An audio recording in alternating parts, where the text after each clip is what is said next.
This guy has a huge problem. Every time he falls asleep, he immediately wakes up in nightmarish world full of monsters. It's pretty much impossible to survive there, and whenever he dies, he returns to Earth. Kim Woojin has been trapped in this exhausting cycle for 12 years. He's gotten used to the pain of dying, but it's impossible to get used to being constantly exhausted for 12 straight years. He tries to get medical help, but no specialist can figure out what's wrong with him. To stop dying in that hellish nightmare, he's forced to study and master weaponry, martial arts, jungle survival, military tactics, and every other discipline that might help him stay alive a little longer. Thanks to all that effort, he starts dying less often. But the fundamental problem of sleep deprivation never goes away. All he wants is to lie down in his bed and get some goddamn sleep, even if only once. Then one day, blood suddenly starts pouring from his nose. Before he can do anything, everything around him becomes blurry, and he dies right there in a pool of blood. When he opens his eyes again, he feels like he's finally had a proper night's sleep, but the sight around him is far too familiar to be happy about it. He's back in the same nightmare world. Only this time, there's no second chance. It's a terrifying realization, especially with a giant lizard monster lurking nearby. But thanks to his vast experience, our guy knows exactly how to survive here. In fact, he's become the top predator. He leaps out of his hiding spot and slices the monster in half with a single clean strike. Then he begins searching through the corpse for its core. It looks disgusting, but he swallows it whole. Because of a unique ability he discovered, every time he eats a monster core, he gains a portion of that monster's powers. As planned, the safest first move was to head to a brighter place untouched by monsters. Woojin headed for the safe haven, while Aura farming on trees along the way. A night had passed, and he was savoring a welcome change in his life. Finally, he can get a night of perfect sleep whenever he wants. It had been a month since he permanently crossed over to a much harsher reality. The adjustment period was short. He was already proficient when it came to survival. Throughout the month, he continued heading towards the light. Just because he feels more liberated to fight now doesn't mean he regularly seeks out a hunt. Risking his life for fun in this place would be pure madness. Still, there are days when he can't fight the itch to get into a fight. Coincidentally, that itch crops up whenever hunger strikes. Today's breakfast was a giant bat. A sneak attack was all it took to take the poor monster down. As per his routine, he carved up the dead monster's body and fished for the monster core. This essence, present in every monster's body, gives the hunter the chance to gain new power upon consumption. Ever since he made these things his snack of choice, adapting to the harsh surroundings had become a lot easier. He also discovered another relevant fact during the first month. According to the badge he found in his pocket, the body he took over belonged to someone with the status of a third-class mercenary. Surprisingly, he could read the system of writing in this world. The existence of mercenaries and the identification token suggests that people are living and thriving somewhere in this violent world. Finally, he could see the light at the end of his month-long journey. On the outskirts of the monster-free zone, he was taken aback by the sight of a clearly man-made trap laid on the floor. That can only mean one thing: there might be people nearby. Elated, he ran faster towards his destination. A few minutes later, he reached a clearing and found a humble wooden house. Excited to interact with another human after a month of solitude, he knocked on the door and found that it was unlocked. He cautiously entered and called out to see if anyone was home. On top of a dining table, he found a leather-bound book. The title reads Demonic Realm Chronicles. Skimming through its contents, he was taken aback. This book detailed the history and practical knowledge of the realm, an encyclopedia of sorts. Everything was recorded quite meticulously too. For the sake of his survival, this thing would be a must-read. While he was engrossed in its contents, he didn't notice the man of the house entering with a crossbow locked, loaded, and aimed at his head. The old man was wary of the stranger standing in the middle of his dining room. One foul move and he wouldn't hesitate to put a hole in Woojin's head. While Woojin was glad to see another human being after so long, Woojin recognized that he must look like a home invader or robber. He raised his hand to signal that he didn't mean any harm.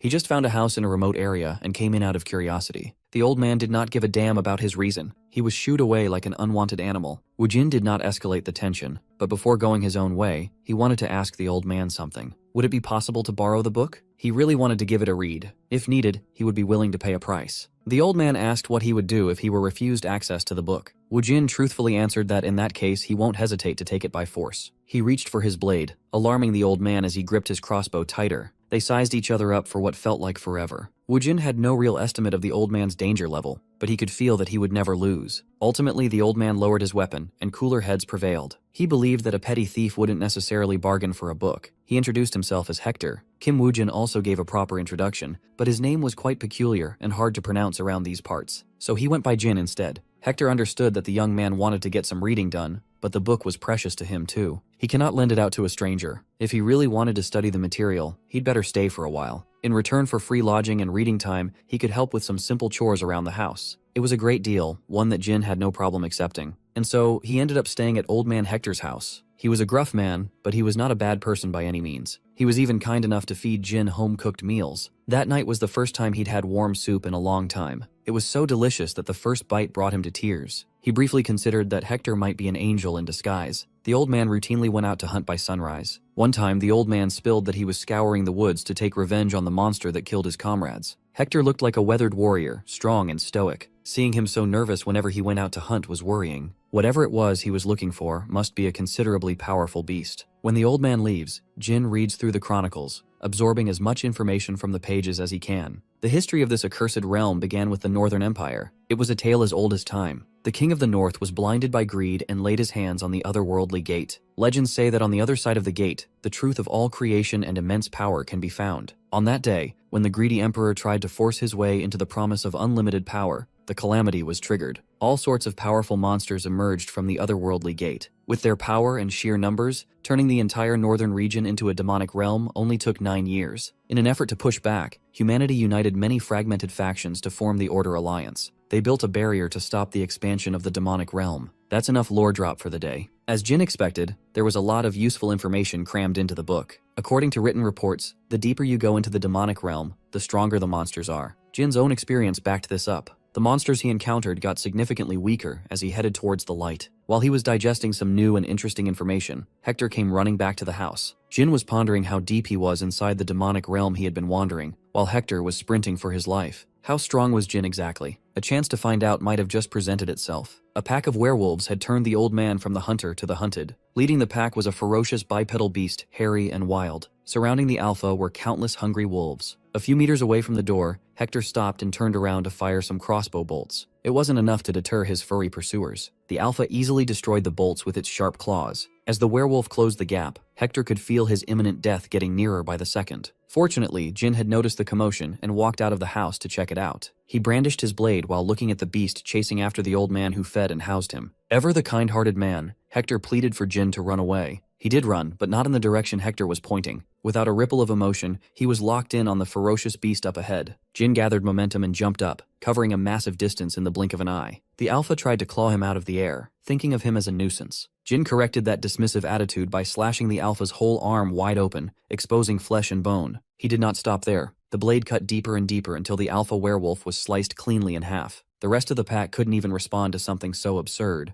In their eyes, their boss was supposed to be the strongest there was. Similarly, Old Man Hector watched the young man with awe and fear. Taking down a werewolf in a single slash was not normal at all. Jin broke the silence by audaciously asking if the alpha was considered a strong monster. Hector found it bizarre that the boy he took in was asking such a ridiculous question. Everyone in the area knows that werewolves are strong, incredibly so. Jin would love to know more about these monsters after he deals with the rest of the pack. The wolves looked at him with rage. He just killed their alpha after all. Jin estimated that he probably faced stronger monsters. But given that about 40 dogs were surrounding the house, he might be screwed if he gets careless. Instead of fighting all these mutts, slicing the throat of the second-in-command sounded like the most efficient way to shatter their crumbling morale. It was easy to identify the second strongest dog, aside from the dead alpha. The brown-haired werewolf standing at the very front with an exceptionally large build was a promising target. When Jin raised his blade, an air of death emanated from his stance. The werewolf felt the menacing force coming off him and hesitated to make a move. It tried to size him up and looked into his eyes, but eventually averted its gaze like a scared puppy. The second-in-command started moving, but he wasn't loading up an attack. He was moving to get the fuck out of there, running for his life and leaving the rest of the pack to fend for themselves. Second-in-command pathetically yelped, presumably telling the other dogs to scatter and run. The pack looked embarrassed by their supposed leader's shameless actions. Even so, they knew they were no match against the human who diced up the alpha. Hector was more surprised that the wolves, known for their pride and bravery, would retreat with their tails tucked between their legs. In his mind, Jin was actually impressed that the second-in-command assessed the situation and made the right call. After getting rid of the ferocious threat, Hector and Jin returned inside. They carved up the alpha's corpse, cleanly harvesting its ridiculously expensive pelt. There was actually a bounty on the head of this alpha werewolf, 40 gold coins to be exact. Having no frame of reference with regard to the economy, Jin asked the old man if 40 gold coins were a lot of money. Indeed it was. 40 should be enough to live comfortably without working for about 6-7 years. If a trash monster like a werewolf could net him such a huge bounty, Doesn't that mean he could just find and kill more monsters whenever he's short on cash? That way, he could keep raking in the bag and live a comfortable life. Perhaps all the suffering over the last 12 years has led him to an easier one. Aside from the intact werewolf pelt, Hector gave Jin some jerky, a pouch of silver coins, and a pioneer map. He tasked the young man with taking the loot to Pioneer Village and selling it to a man named Jacob. He already marked the Pioneer Village on the map.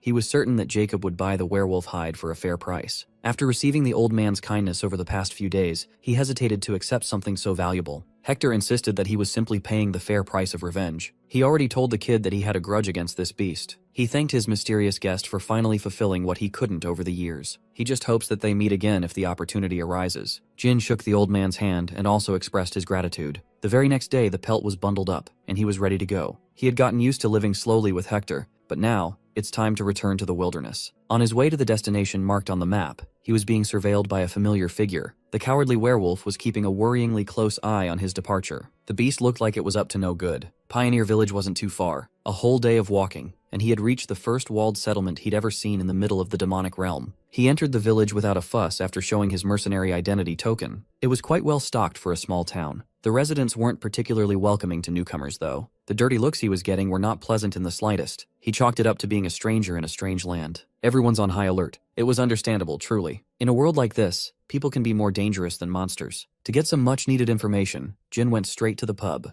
In there, he blended in with the rowdy crowd without a problem. Jin sat in the bar, and the bartender offered him some beer. He didn't come here for the drink. More importantly, he wanted information regarding a man named Jacob. Upon hearing that name, the man sitting next to him reacted curiously. While slicing and snacking on an apple, the man claimed to be Jacob. Jin's first impression was that the guy had the face of a scammer. Despite his reservations, Jin stated that he was sent by Hector to sell a werewolf hide. Upon hearing that, Jacob stood up from his seat and dropped his knife and apple. The man assumed that Hector killed the werewolf himself. Jin did not correct his assumption. After inspecting the wares, Jacob confirmed that the werewolf hide was real. By this time, the entire pub's attention was lasered in on the wolf hide displayed on the bar counter. Jacob's shock quickly twisted into malevolent glee. Without saying a word, the rowdy crowd of the pub encircled Jin with weapons in hand. It looks like Hector was deceived by this Jacob guy. The scammer played with the werewolf pelt and told the boy to get lost and leave the loot. Jin sighed. He should have trusted his scam radar. Faces don't lie after all. Still, he tried to discuss business in a civil manner. Jacob was annoyed that the kid wasn't getting the hint. In truth, old man Hector was an investment. Keeping that old fart alive in the middle of the woods and selling him supplies caused a loss. Conveniently, the hide should cover all the accumulated losses over time. Jin briefly considered just killing the bastard right then and there, but he stayed strong. He doesn't want to kill a human being over a mere hide. He was truly planning to walk away and let the matter go, like the nice guy he is. That was until Jacob pushed his buttons and spilled beer all over him.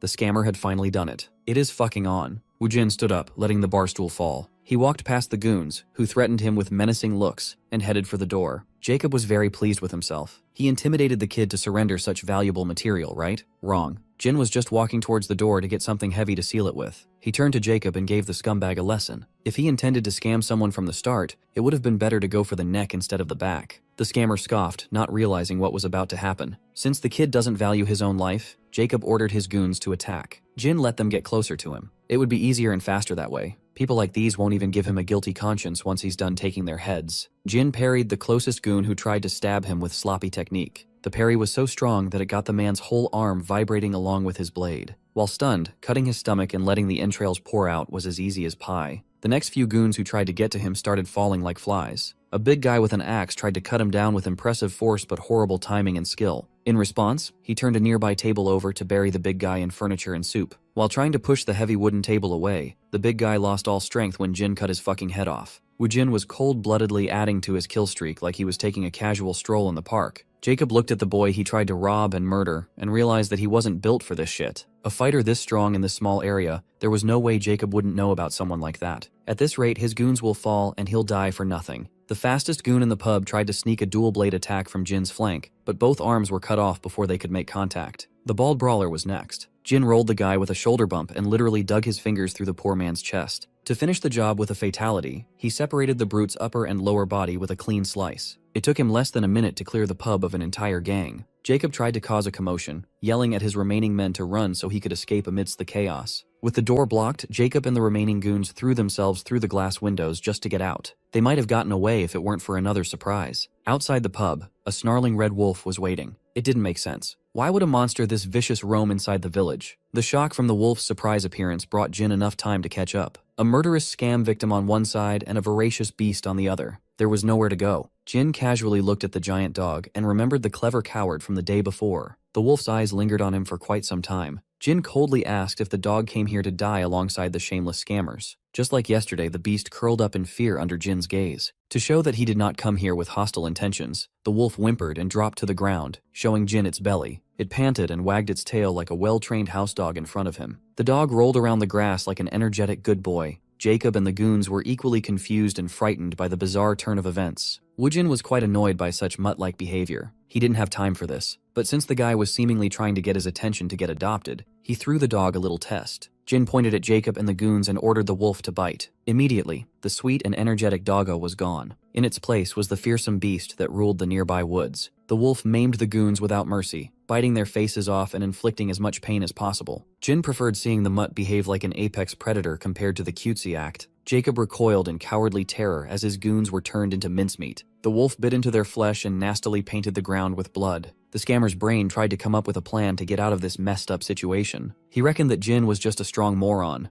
Thinking that he could get away scot-free if he apologized a few times, he got down to his knees in surrender. He pleaded for mercy and promised to do anything to be forgiven. Of course, he was just doing this to get out and plot his revenge afterward. Jin wasn't stupid. He parked his blade right next to the scammer's head, scalping that son of a bitch just a little. Jacob didn't dare move a single inch. He was completely wrong about this kid. If there was one thing Jin hated, it was being taken for a pushover. Well, he was. He used to be that way. Back on Earth, his boss would put on an acting masterclass in apologizing for a delay in his salary. That pig would cite that the factory wasn't doing so well. Back then, Kim Woo-jin was a soft-hearted pushover who didn't want to rock the boat. So, he accepted. Showing that kind of weakness was a mistake. Once his boss knew he had no backbone, the salary that had been a week late was delayed by another month, multiple months, and eventually, he was slaving away for free. He was so pathetic that the manager had stopped putting on an act, snapping at him whenever he asked to get paid. As always, that fucker would claim that they should be sticking together when times are tough financially, even though his golf clubs were brand new. In the end, Woo-jin was branded selfish, and the treatment got worse. He never wanted to live that way ever again. Jin turned his back on the scammer as he mulled over the valuable lesson he had learned back then. As expected, Jacob immediately pounced on the opportunity to do some fuckery. He drew a short blade hidden in his waist and attacked. The bait was successful. Jin swiftly turned back around to welcome the sneak attack with perfect clarity. He grabbed Jacob's wrist and kept him upright within striking distance. People like Jakin do not know the meaning of the word remorse. The world would be a better place with one less person like that. Jin brandished his blade and decapitated the scammer's head. It was bloodier than a Tarantino movie. In this life, Kim Woo-jin vowed never to be taken advantage of again. With the entire gang of irrelevant goons wiped out, he turned to the mutt that helped him. What should he even do with this guy? Judging by the mutt's subservience, he seemed pretty determined to follow Jin. He even surrendered the stolen bag of coins looted from Jacob's corpse. The mutt was pretty clear in his desire to tag along. He was acting awfully close to the man who killed the alpha of his pack. The big guy seemed clever enough. They should get along from now on. After the massacre, Jin retreated to an inn that had a room big enough to accommodate his new furry friend. Once again, he had a restful and perfect deep sleep. Nights like those will never go unappreciated. The morning felt so refreshing. He felt like he could fly. After stretching his severely scarred body, he went out to a nearby stream to wash his bloody clothes. While trying his best to scrub away the stains of yesterday's scuffle, he contemplated. He just killed a person for the first time. He killed a whole gang, in fact. Much to his surprise and concern, he felt no hint of guilt in his conscience. Maybe it was because the people he killed were scum, but that wasn't the real reason. Instead of guilt, the emotion he felt at that time was the same as when he was out hunting monsters. It was an intense thrill, indescribable by mere words. There is a change occurring something inside him. Perhaps he was cursed. Nevertheless, the most important thing was survival. One thing is certain. His life in this nightmare world will be vastly different from the unfulfilled life he once led. He won't suffer absurdity, and he will live in abundance. That will be his mantra from now on. Alongside the mutt, he trekked towards the next human settlement nearby, 5th Pioneer City. He still needed a buyer for his werewolf pelt. For now, he instructed the mutt to stay nearby while keeping out of sight. He would attract too much attention inside the 5th. According to the chronicles he read, he would have to visit the nearest Order Alliance to receive a monster bounty. The 5th should have a branch of the Order Alliance. It did not take him long to find the place. When he walked into the pristine building in the middle of the city, he saw a bored employee manning the front desk. Upon confirming that he was in the right place, he dropped the werewolf pelt on the table. He just came by to collect some bounty. The employee was unenthusiastic, thinking he was being pranked with some dog skin. Upon seeing the whole head of a dead werewolf, his eyes almost popped out of their sockets. This time, Jin did not deny killing the werewolf himself. He was escorted into a separate room and was politely asked to wait. A few minutes later, a different Alliance employee came in. Given the amount involved for the bounty's payout, they had to make sure that the pelt was the real deal. The experts confirmed its authenticity and authorized the release of the bountiful reward. This amount of gold coins in one sack should allow him to live a comfortably lazy life for 6-7 years. It didn't feel real until he saw the glimmering coins in person. His hands trembled. It was a different thrill compared to hunting. But money is definitely a good thing, no matter what world you live in. While he was imagining a bountiful next couple of days, the man who released the reward asked him if he would be interested in taking on another request. That sounded like an opportunity to make even more cash. Apparently, a monster recently settled down at a nearby quarry, and it is causing quite a headache. Because of the monster, the workers cannot continue working in the quarry. Without the bloodstone mining operation, money had stopped circulating in the city, putting it on the brink of financial ruin. Their intel suggests that the monster terrorizing the local economy was stronger than a werewolf. Jin might just be the man for the job. As it turns out, the quarry had been taken over by the monster known as Mad Skull. This oversized warthog has a bounty of 70 gold coins. Jin had read about this creature in the chronicles. Moreover, he had already faced one. As the name suggests, the Mad Skull has a nearly unbreakable skull. But its most troublesome trait was its relentless aggression. A werewolf can't even compare when it comes to raw toughness and strength. In truth, it took Wu Jin a month to kill one of these things for the first time. He died 28 times in 28 separate nightmares before he figured out how to get the job done. With all that in mind, he readily accepted the job. His next prey had been decided. The very next day after getting all the necessary intel, Kim Woo-jin headed for the quarry. He heard that mining operations stopped due to monster activity. However, the gloom of an abandoned quarry was still a bit unnerving. This was not a place he would want to stay long. Wanting to finish the job as soon as possible, he headed for the massive mining tunnel, but was stopped before entering. Gathered outside the tunnel was a group of people claiming to have arrived first. They were just prepping for battle, so it would be cool if Jin waited for his turn. Right away, he was ticked off that a bunch of randoms wanted him to waste time in queue for a monster hunt. The leader of the group suggested they join forces so there would be no waiting game. They were clearly a mercenary troop. If these mercs were good enough to kill the Mad Skull, coming all the way here would have been for nothing. He doesn't really want to fight some people who are just trying to make a living. Even though there would have to be some loot sharing, it might be better to keep the peace and work together. Still, he knows not to trust these strangers too easily. Showing a little bit of teeth, he confronted the mercs about why they'd want to recruit someone they know nothing about. The red-haired leader chuckled and embarrassedly admitted that he was the type to prioritize safety over performance. He took one look at the lone hunter and knew that he was strong. He would be a huge boon to the team. Still speaking with a hint of hostility, Jin asked how Red gauged his strength. Red simply pointed to the side and answered that the wolf would not be following a weak master. The mutt was now licking the face of one of the mercs, a beautiful blonde woman. She claimed that even the Order Alliance had not been able to tame a prideful, independent wolf before. Jin specifically told Mutt to stay hidden, but here he was, licking some pretty lady's face. He's just like me for real. He quickly figured out why the mutt disobeyed. It was because of meat. This shameless creature dared to munch on the nice lady's meat when Jin had never tasted this world's meat cuisine yet. The mutt must have read his thoughts. After one big bite, he tossed the drool-covered piece of meat to his master. Everyone was stunned upon seeing such an absurd scene. Jin was pissed that his new pet was expecting him to take a bite out of tainted meat. Still, even though it was covered in wolf saliva and dirt, it sat perfectly on the ground, waiting to be consumed. Jin's body moved against his will and reached for the dirty meat. It had been a while since he had a real meaty dish. His mind protested, but his body was moving on desperate autopilot. Before his human dignity was tossed aside in front of a bunch of strangers, a kind hand stopped him from throwing away his humanity. The lady who originally gave Mutt the meat cheerfully handed him a fresh one, still sealed in cloth. Right then and there, the famished Kim Woo-jin started believing in gods. In this cruel world, he found a gorgeous goddess he could trust, the goddess of meat. After a quick lunch with the mercs, the whole group entered the mining tunnel illuminated by magic crystals. Jin was still savoring the remnants of his lunch. It was delicious, savory, and a tad spicy. It was incomparable to the monster meat he had to consume for survival. The goddess of meat turned to him and started some late introductions. Red's name was Jonathan, captain of the Black Marlin mercenary group. The goddess was Claire. Kim Woo-jin gave them his full name but cut himself off, just introducing himself as Jin for easier pronunciation. When the group reached a grand clearing in the middle of the mining area, Jonathan halted the march and quickly got to work. Everyone knew their jobs, and they worked efficiently. The trap team set up the nets, and the spear team moved to their assigned positions. As for Claire and the captain,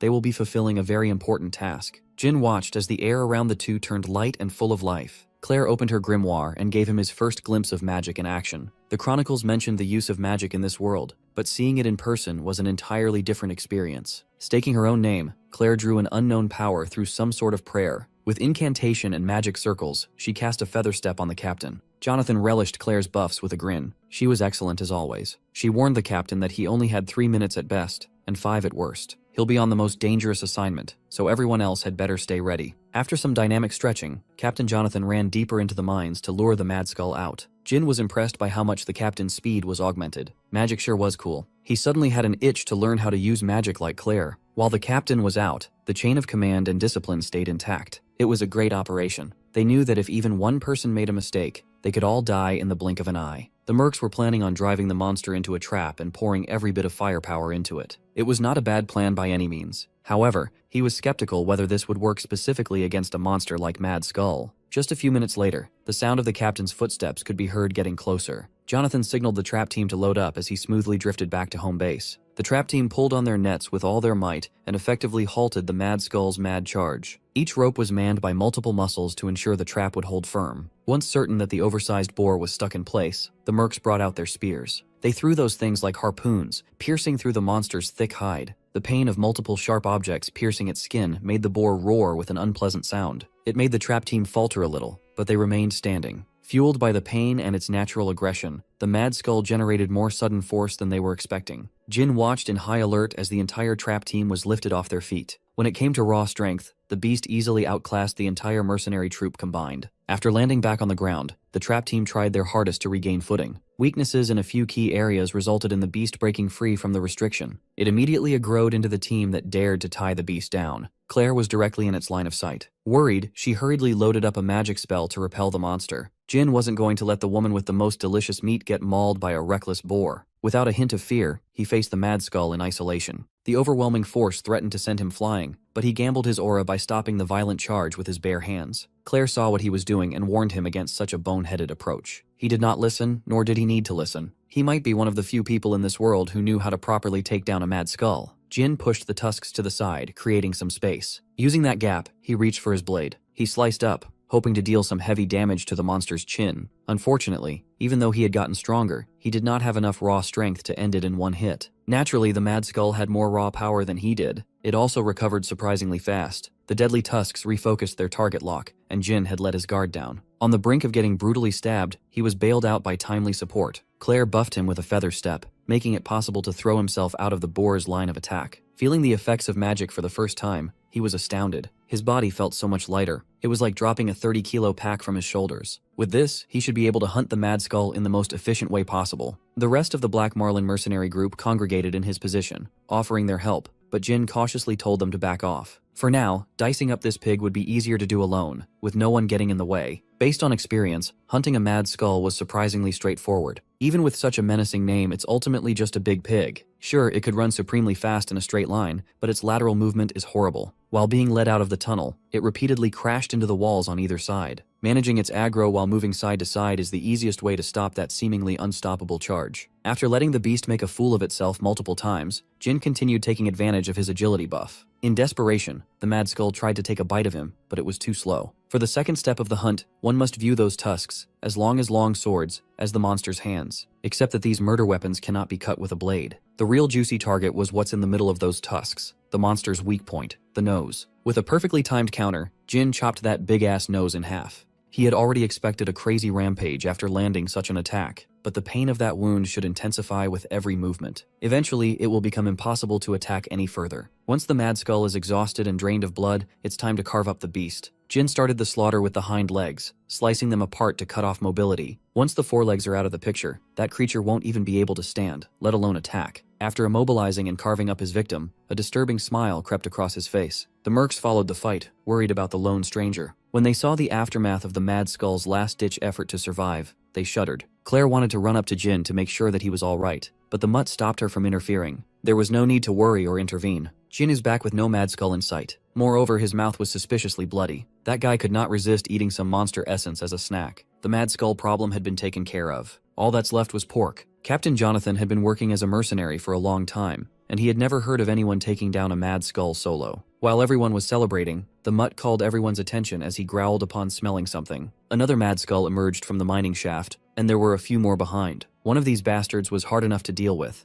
Multiples of them would be flat out impossible. Being an experienced merc, Jonathan collected himself, took up arms, and instructed his boys to prepare for battle. Before hostilities could erupt once more, Claire stopped the boneheaded boys. The mad skulls that emerged from the mining shaft were a concerned parent and 2 piglets. Those little crying chonkers were adorable. The parent was visibly upset but not acting aggressively. If anything, it was surrendering and retreating with the babies. They must have seen what that one human can do to their kind and decided that they wanted to keep living. A family of mad skulls must have taken over the quarry to raise their young in here. Now the captain feels kind of bad for breaking up a family, but he was also glad that they could wrap this up somewhat peacefully. By night, the mission was accomplished, and the victorious group had returned to 5th Pioneer City. The Black Marlins have gathered at the local pub to celebrate the massive dub without serious injuries. The time had come for the biggest highlight of the hunt. It's time to revel in the joy of labor. It's time for the bounty reveal. Everyone raised their glasses while Claire counted the money bags. The reward was supposed to be 70 gold coins, but there were way more than 70 on the table. Captain Jonathan bragged that he managed to squeeze the Order Alliance for more dough by making a fuss over inaccurate information provided. They were sent on a mission to deal with 1 mad skull, but there were 2 adults and even a couple of piglets in there. Using that surprise, he demanded a bigger reward. He negotiated a 70 gold bounty up to a whopping 110 gold coins. Jin asked how he pulled it off, since they technically killed only 1 beast. The captain proudly revealed that he just told the Alliance a little white lie. His men approved of this method. If you don't get caught, whatever you claim just becomes the truth. Jin certainly found some interesting people to team up with. Jonathan also announced that half of all the earnings will go to Jin. Getting half for doing all the work is crazy. The captain even admitted that his whole crew would have died a dog's death if Jin weren't there. Since the reward went up, there's enough cash for a pretty nice split for everyone. Although the trap was a bit of a failure, the buff was a huge help in successfully hunting such a fast and strong monster. Jin had no problem accepting the split just because of Claire's magic. In a celebratory mood, he even offered to pay for everyone's drinks the whole night through. Calling the Black Marlins heavy drinkers would be an understatement. Their captain himself drank liquor by the barrel. While the boys were being rowdy, Claire packed up her things and headed for the door. When Jin asked where she was going, Claire answered that she was going to get some magic practice done. Curious about the mystical world of magic, Jin obviously tagged along. Claire found a quiet spot just outside the city, took off her shoes, showed her feet, and meditated. The world's innate mana danced around her tired body, replenishing the juice she had used up earlier in the day. She might be exhausted from the hunt, but she still found the time to train. Jin was impressed. With Claire's help, perhaps learning magic was a possibility for him too. When he brought it up with Claire the next day, she was open to the idea of tutoring him in arcane arts. She was surprisingly agreeable. She wanted to give him something as a gift anyway, so this was the perfect opportunity. When the mad skull charged at her, Jin stepped up to the plate, unlike a certain useless captain. She made sure that Jonathan heard her complaints about failing to uphold one of the basics of combat, protecting the mage. The captain interjected, warning Jin that learning magic cannot be done overnight, and they would have to leave 5th Pioneer City in 2 days. Claire argued that Jin could just tag along. Still, Jonathan didn't see any reason why such a strong monster hunter would waste his time following some mediocre mercenaries. He understands that a brave wolf is usually most comfortable alone. Interfering with his journey would be rude. They got it twisted though. Jin doesn't really have anything planned for the future, but the captain was making him feel like he needed to save face for no reason. Playing along with the lone wolf persona, he asked where the Black Marlins were heading next. They have a big job lined up in the 4th Pioneer City, so the course is set. Awkwardly averting his gaze, Jin claimed that he was actually planning on going to the same place. This dude just wanted to learn magic. He was a terrible liar. Claire and Jonathan played him like a fiddle and made it seem like tagging along was his idea. He was hooked. They acted grateful for having such a reliable ally on deck, welcoming Jin warmly. Admittedly, Jin liked the feeling of being welcomed. The next destination has been decided. The journey to the 4th was quite monotonous. The Black Marlin caravan maintained a decent pace. With them was a Tarask, a monster that had undergone selective breeding as a means of transport. It's one of the few monsters tamed and bred by humanity. Jin had read about them in the chronicles. Due to this one's size, using it as a pack animal instead of a horse made sense. Throughout the long walk, Captain Jonathan did a good job maintaining morale. At night, Jin would join Claire in her meditation ritual, painstakingly trying to grasp at something new.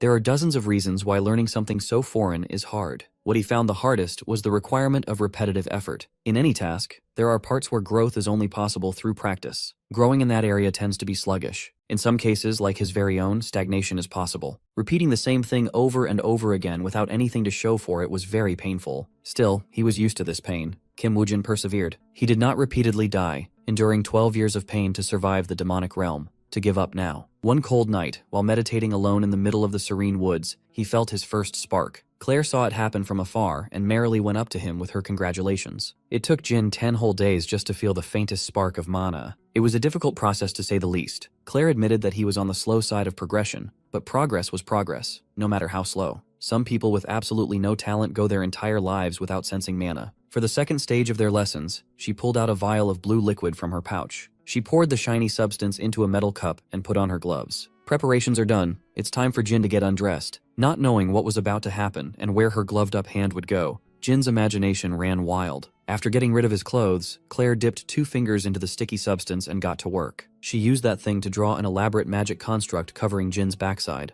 This would make it possible to inject him with mana to make a path. Once the structure was solidly connected, she started the injection process. Claire manipulated the magic circle inside the construct to levitate above his skin. When she gently put her energy in, Jin was jolted into high alert. The feeling was on a totally different scale than the tiny wisp he felt from meditating. Deep inside his body, he started sensing something thicker than blood flowing through invisible channels. It was mana. Real mana? Once again, she congratulated him for taking his first big step into the world of magic. There are 3 basic stages of wielding magic. First is simply feeling mana, next is storing that mana inside one's body. At last comes utilizing magic in its infinite forms. Since Jin passed the first stage, they should be able to move to the second stage tonight. Claire will control the mana and send it towards his heart to give it a kick start. It would be best if he held his breath while grasping the sensation to create a proper vessel to store magic inside his body. Once her preparation was done, she shoved a hefty amount of mana into his channels, coalescing in his heart. Suddenly, Claire felt like an insect being preyed upon by a dangerous savage, a killing praying mantis. It consumes its prey with reckless abandon, letting its poor victim scream in agony. Once it had taken the life of its fellow creature through predation, the mantis turned. It looked deep into Claire's soul with its 100 eyes. She snapped back into reality, shaken to the core by the ominous energy. Claire tried to stop the mana infusion, but she couldn't. Her mana was being drained at a ridiculous degree. At this rate, she will be sucked into oblivion. Thankfully, the mutt was there to watch over the process. Sensing the danger, he wrapped his tail around Claire and yanked her away. If it wasn't for the red wolf, she would have been reduced to a dried-up husk back there. She owed the clever big fella for that clutch save. When Jin woke up from unconsciously sucking her dry, Claire collapsed onto her knees. He worriedly checked on her while she was distracted by what she saw. There was no mistaking it. That horrible scene came from Jin's mental world. Mental worlds manifest when a person's power and nature take a tangible shape. It depends on the life that the person has lived, varying from person to person. For such an ominous presence to exist in Jin's mental world, just what kind of life did this man lead? Worried and curious, Claire asked him a question that needed an honest answer. She asked if he had ever eaten an internal core before. Jin wasn't familiar with the term, so he didn't know how to answer. Claire explained that internal cores were the crystals found inside a monster's body. It was the thing he called the monster essence. Not seeing any problems, he admitted to eating them from time to time. Genuinely concerned about his physical and mental health, she asked how many cores he had eaten. Since he started using them as his main food source when he started hunting, and he's been killing non-stop for about 10 years now, he roughly estimated that he munched on maybe tens of thousands of them. He didn't see any problems with doing so. His stomach was never upset about his diet. You see, normally, humans who eat an internal core either die or turn into a monster themselves. By definition, karma is known as retribution. It is also the name of the turbid energy, abundant in the demonic realm. Living beings that absorb such a thing gain bizarre abilities and anomalies in their bodies. Upon accumulating enough karma, a nucleus can be formed, and a monster core is born. Over the next few days, Claire kept a close eye on Jin. One possibility kept bothering her. Out in the world, there are entities known to a few as dark priests. When the otherworldly gate opened and malicious karma engulfed the world, some humans followed the monsters and absorbed karma into their bodies. They hailed the beasts as angels. They ritualistically ate monster cores and sacrificed their fellow men. They were dangerous. Jin's confession reminded Claire of those mad men. Like the dark priests, he had eaten monster cores, tens of thousands of them no less. Still, if he were a dark priest, he would not have admitted to dabbling in such a taboo practice so easily, nor would he show his mental world to a stranger. Those oddities only made him even stranger. Even if he didn't know the danger of monster cores, it's a mystery why he would pick up such gross things, let alone eat them. In truth, Jin just saw other monsters eating monster cores and copied them. It wasn't that big of a mystery. Now that he wasn't hiding his unhealthy eating habits, Claire implored him to stop pushing his luck and stop snacking on karma-filled cores unless he wanted to die. Jin heard out her perspective, but he's a perfectly healthy living witness who opposes her idea. Clearly, her information wasn't as rock solid as she believed, but if it was somewhat correct, his lack of guilt after killing people and his thirst for a good fight might be connected to his diet in some way. He appeased her by saying that he'd try, but Claire knew that this guy wouldn't stop. She warned her that he wasn't just risking his life, he was sabotaging his potential to use magic too. That gave him a real pause. The man prioritizes magic over his own life. Claire elaborated that in his current state, it will be difficult to use mana manifestation. Fortunately, he should still be able to use mana arts at the very least. Encountering an unfamiliar concept, Jin's curiosity was piqued. A few days later, the Black Marlin mercenary group reached 4th Pioneer City. Upon entering the plaza, they joined a packed crowd of armed people, all of whom looked like mercenaries. Given the scale of the quest, the number of participants wasn't too surprising. Furthermore, the whole operation was being overseen by a true blue Holy Knight. With a high and mighty scowl on his face, the crowd made way for Holy Knight Raymond and his men. Jin gave the white-haired big shot an evaluating glance. The man had an intense aura that cannot be compared to your run-of-the-mill mercenaries. One thing's for sure, he was no ordinary human.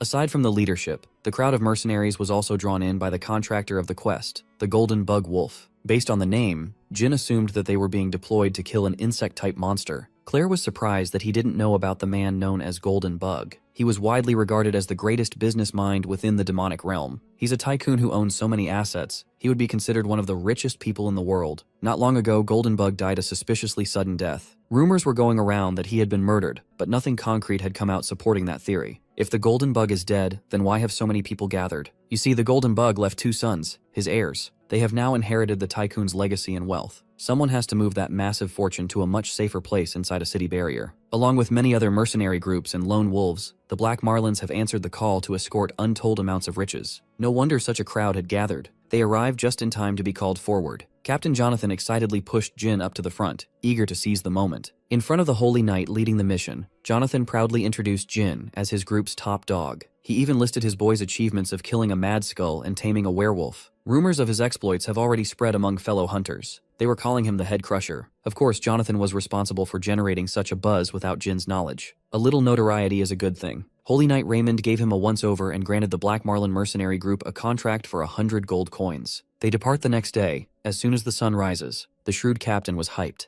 They secured 100 big ones just to move some payload with other mercs. Jonathan knows how to play the game. Half of the pay is for labor, the other half is for name value alone. Thanks to Jin's rapidly rising name value as the Head Crusher, they secured a pretty big payout rate. As the name suggests, people believe that Jin had a habit of crushing the heads of the monsters he faced. Whoever came up with such a thing had a terrible naming sense for sure. As long as they get paid the big bucks, Jin doesn't mind a little bit of fame coming his way. Besides, this mission will put him one step closer to learning mana arts. The night before the expedition, the mercenary group's quarters were alive and bustling with activity. When you put a bunch of meatheads under one roof, they quickly form a fight club for entertainment. Some mercs were itching to beat the shit out of someone, so they fought amongst themselves. Claire was standing in the corner to make sure that Jin knew what he was getting into. Wrapping his fist up, he was up for the next round of hand-to-hand brawl. She mentioned that Holy Knights are known for their proficiency in mana arts. Jin's plan tonight was to draw their attention and secure an opportunity to learn from experts. According to the chronicles, Holy Knights respect strength above all. If he could get that Raymond guy to acknowledge his prowess, he should receive proper treatment. Tonight, with everyone watching, that shouldn't be too hard to do. This is an arena where fighters risk their reputation and gamble with their aura. It was the perfect stage to get a big shot's attention. In his first fight, the opponent was eager to close the gap, a close combatant. Without as much as blinking, Jin dodged the telegraphed punch and countered by breaking the poor guy's jaw with a light tap. Playing it up for the people watching, he grabbed the opponent's disoriented head. Living up to his horrible nickname, he started bashing the man's skull with his forehead. The crowd loved every second of his performance. Head Crusher's name was truly warranted. This first bout should have drawn the Holy Knight's attention. However, Jin was not satisfied with just that. The real show is just about to start. To make the Holy Knight take him seriously, he plans to string more dubs until he cannot be ignored any longer. Jin went through multiple mercenaries, and he made a brutal show of it. They labeled him a head crusher, so he went on and crushed heads. After putting multiple fighters to rest, Holy Knight Raymond stood up from his chair and watched with full attention. There were more than a dozen limp bodies on the stage. The operations leader cannot remain silent any longer. If that Raymond guy was a real knight, he's probably itching to take a mercenary down a peg. As expected, the Holy Knight called up his boy Rex to snap the head crusher's win streak. The apprentice knight was upset that he was being ordered to fight a mere mercenary. Thus far, Jin's plan has progressed as he expected. The show is heating up. In response to the Holy Knight's call for a fight between an apprentice knight and a backwater mercenary, Jin refused. This is how he can negotiate and learn mana arts on his own terms. Claire and Captain Jonathan were stunned in silence. The crowd, who had been cheering for the head crusher, could not believe what they had just heard. As expected, Rex the apprentice was very much offended. If anything, he wanted to be the one to refuse the fight. Holy Knight Raymond asked if Jin was injured from his string of fights. Jin clarified that he was in tip-top shape.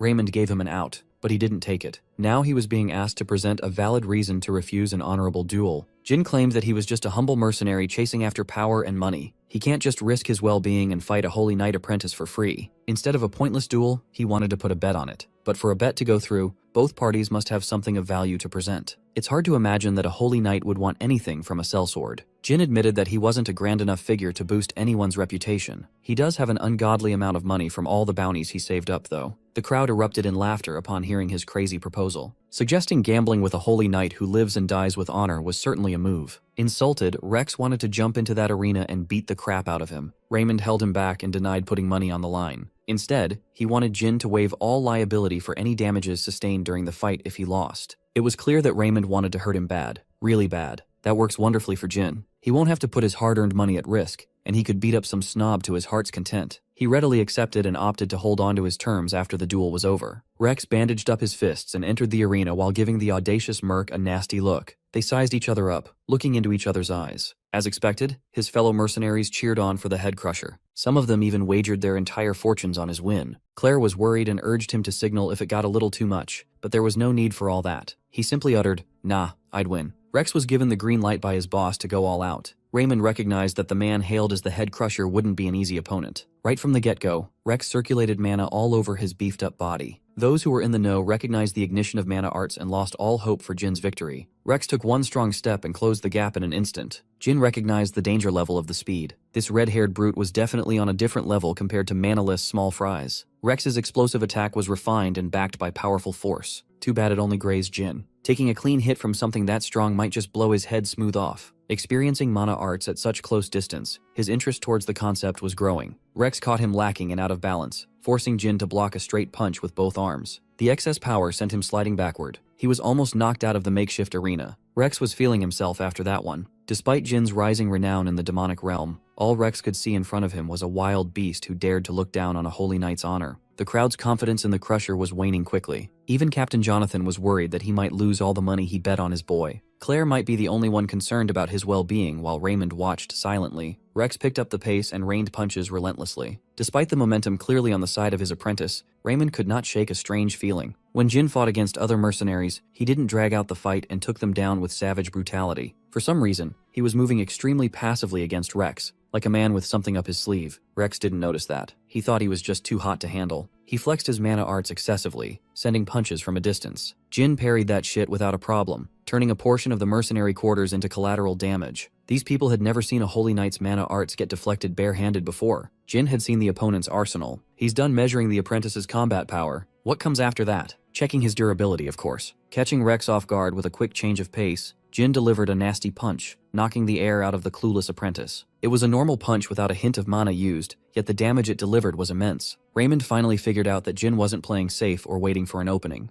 That man was just savoring the fight like a crackhead making his drug of choice last. Jin was pleased to see the apprentice endure the damage. Perhaps he could increase his resilience using mana arts too. This is no longer an honorable duel. Jin is about to conduct an inhumane experiment in front of everyone. How many hits can a mana arts practitioner endure? Let's find out. Before he could start pummeling the poor guy to oblivion, Holy Knight Raymond stopped the bout and surrendered on behalf of his apprentice. He promised to grant Jin his wish, as promised, so there was no need for further bloodshed. Jin was disappointed. He was just getting in the mood, but the Buzzkill Knight had to interfere. Still, the plan was a success, and the mercs in the crowd rejoiced at the victory of one of their own. While the quarters were buzzing with celebration and glee, Golden Bug Wolf's mansion was dreary and strange. Disgusting sounds of chewing and biting could be heard in the dead of the night. Golden Bug's first son, Derek, and second son, Cedric, have been fattening themselves up with all kinds of meat, wheat, decadent fruits, and alcohol. Cedric complained that 10 days to get their riches inside the wall was way too long. Derek blamed the inconvenience on the Order Alliance. He called the Order's operation all talk and no substance, despite all the money their family had dumped into that organization. Nevertheless, there was nothing they could do but gorge themselves with good food. They just have to pray that their rapidly changing bodies hold out until the 10-day mark. The next day came, the mission officially started, and so did Jin's mana arts lesson courtesy of Holy Knight Raymond. Its principle was simple, using mana like a body part to enhance one's physique or weapon. Anyone with a little bit of talent could theoretically use it. Still, there are levels to this shit. Some say mana arts are basic techniques capable of splitting mountains and seas. Raymond's Sacred Fire Slash is still far from that level, but he's a beast nonetheless. After demonstrating his proficiency and scaring every wildlife within the vicinity, he peacefully sheathed his sword. His apprentice was there to glaze him for an amazing display of skill. Rex was Raymond's biggest fan. He was practically bouncing on its crazy style, calling him the radiant and perfect hope of all holy knights. Raymond never had the patience for all that praise, and Rex knew when the boss wanted him out of the way. Watching from the sidelines, Rex's undying loyalty to the Holy Knight reminded Jin of a certain furry fella. The technique Raymond demonstrated cleanly sliced a massive tree. It definitely looked stronger and more polished than the clingy apprentice's attack. Even so, Jin wasn't too thrilled by its power. He thought it would be stronger and flashier. After the initial demonstration, Raymond instructed him to focus and give it a shot. He detailed how to flex the arm, pop the veins, and contract the muscles properly. Jin must visualize holding the mana within his muscles. Up to that point, it was very similar to what Claire had already taught him. Surprisingly, following the steps allowed him to tap into a surprisingly deep well of mana within his body. It was a calm and light flow. There was no mistaking it. This was the mana he drained from Claire. Once his will touched that source of power, a sudden change occurred. Raymond was focused on giving him a lecture on gradual consumption and body acclimation when he noticed the peculiar power emanating from his student. It was hard to believe that a common mercenary was able to manifest mana arts right after seeing it once. More importantly, this guy's mana was definitely an anomaly. It was thick and ominous, suffocating even. Mana arts take their color and form based on one's mental world. Such a nefarious power is a reflection of one's very essence. Even a holy knight like Raymond had never seen anything like it. Unbothered by his oddity, Jin gripped his blade, infused it with his dark mana, and showed off some of his moves with flawless execution. Perhaps his proficiency was still low. Every movement felt inefficient, given the effort required. It hardly seemed worth it. That could be fixed with practice. More importantly, he felt fucking cool. He cannot wait to try this flashy stuff in real combat soon. For this mission, multiple Tarasques were deployed to transport supplies and carry VIPs on their backs. Claire heard all about Jin's training sessions with Raymond and couldn't be happier with his progress. Jin brought up feeling her mana inside his body when he was practicing mana arts. Claire assured him that it was fine. He could just consider it as a gift. Jin was still disturbed by the sheer quantity of mana he siphoned from her, but thanks to that ample stolen supply, he picked up mana arts quickly. While he was having a conversation with his comrade, Rex butted in to talk some shit. The apprentice snidely reminded him to be grateful to Lord Raymond for taking time out of his day for some commoner. It was obvious that the Holy Knight Glazer was just salty about the embarrassing loss in the arena not too long ago. Jin wasn't offended. He was actually excited. He was getting bored and in desperate need of a distraction. If he can bruise Rex's ego again, perhaps the boy would pick a fight with him. Unfortunately, Raymond was there to get rid of the apprentice and stop any possible internal conflict. While they were advancing side by side, disrespectful curses resounded from one of the tents on top of the Tarasque. Leftovers and perfectly edible half-eaten dishes were tossed out of the window while the VIPs demanded more grub. Jin was curious what all the fuss was about, but Raymond didn't want him involved in this aspect of the mission. Their employers were just on their usual power-tripping episodes. Since the Golden Bugwolf's death, Derek and Cedric have not stopped themselves from binge-eating at every hour of the day. If new orders are delayed even for a moment, they throw tantrums like spoiled brats. Raymond found it effective to just leave those guys alone. Ignoring them is the answer. Jin felt a bit sus about the apparent stress-induced binge-eating. The more the expedition's food supply dwindled, the stronger his worry became. For some reason, he felt as though a terrifying monster was about to burst out somewhere nearby. When that sensation finally reached its peak, the giant tortoise carrying the airs started stomping wildly and freaking out. It groaned one final roar and collapsed onto the ground with a massive thud. Raymond started feeling that odd sensation too. He thought the sons of the late Golden Bug were in danger. He called Rex to stay close and drew his blade, letting his mana arts run wild. The safety of their clients is their top priority. Rex was assigned to calm the Tarasque, even if it meant killing it. There was no need for that, though. The tent resting on the tortoise was destroyed by massive dark spikes protruding from within. It was torn apart, stretched, and ripped. The culprit was a tentacled, grotesque creature with nothing but a mouth and bone-crushing teeth. Claire identified the creature as an abomination. You see, an abomination was the thing she warned Jin about, a human who turned into a monster due to the demonic realm's karma. Raymond took a deep breath and charged at the disturbingly ugly creature. He unleashed a much stronger sacred fire slash than his first demonstration. It was sharp, bright, and powerful enough to cut through layers of fat and flesh. The abomination that emerged from the Golden Bug tent was severed in half. Unfortunately, carving that ugly bastard in half wasn't going to cut it. Rex did not expect the attack to come his way. Fortunately, he was strong enough to cut through trouble. He separated what remained of the abomination into 3 equal parts. Despite the severe damage it sustained, the monster stayed alive. Raymond started to panic. An enemy that could regenerate its body was a terrifyingly complex one to go up against. It would be safe to say that young Rex had no prior experience fighting an opponent as unfair as this. He didn't keep his eyes on the threat. As a result, he was crushed into a fine mist of blood and gore, feasted upon by the grotesque monster. His sword-wielding hand was the only body part that remained intact. Everyone present was horrified by the sudden death of the Holy Knight apprentice. He was annoying, but he did not deserve to go out like that. Holy Knight Raymond was usually stoic, but seeing one of his most loyal subordinates get turned into lunch stoked the fire within him. Pouring mana into his blade, he tunnel-visioned at the ugly bastard churning Rex's body. The level of sacred fire slash he unleashed was higher than anything he had ever let loose before. It effectively dismembered the abomination, cutting it into little pieces. Raymond ran right into its maw, hoping to retrieve Rex from that slimy death trap. He believed that his boy could still be saved. The Holy Knight clawed and dug into the monster's throat, staining his pristine uniform. He was so focused on the task at hand that he did not notice the abomination rebuilding its body. Jin clicked his tongue. It looked like he would have to intervene now. The reformed tentacles attempted to restrict and trap the Holy Knight, but Jin cut through them and dragged Raymond out of harm's way. He was a bit too late. Raymond sustained minor injuries across the gaps in his armor. With the Holy Knight out of commission, some mercenaries abandoned all hope of survival. Seeing such an outlandish creature wriggle and regenerate, no matter the damage sustained, drained them of the will to fight. This was the first abomination Jin had ever encountered. He wondered if he was bound to become like this if he kept on eating monster cores. That will be a problem for later. For now, he needs to get rid of the immediate threat. At full speed, Jin was practically untouchable, no matter how deadly the tentacles were. With the abomination's seemingly immortal constitution, this will end up being a battle of attrition. Jin elected to keep on dealing damage while saving his stamina and looking for a weak spot. It was a lot to juggle, but he had the skill and finesse to pull it off. He knew when to defend and when to deflect close-range attacks. Still, the enemy could poke him from unpredictable angles, catching him off balance. Thankfully, the rest of the mercenaries, led by Captain Jonathan, made themselves useful. Although they can't put out the same level of firepower as the head crusher himself, they have the advantage of numbers. In addition, Claire was there to support their blades from behind.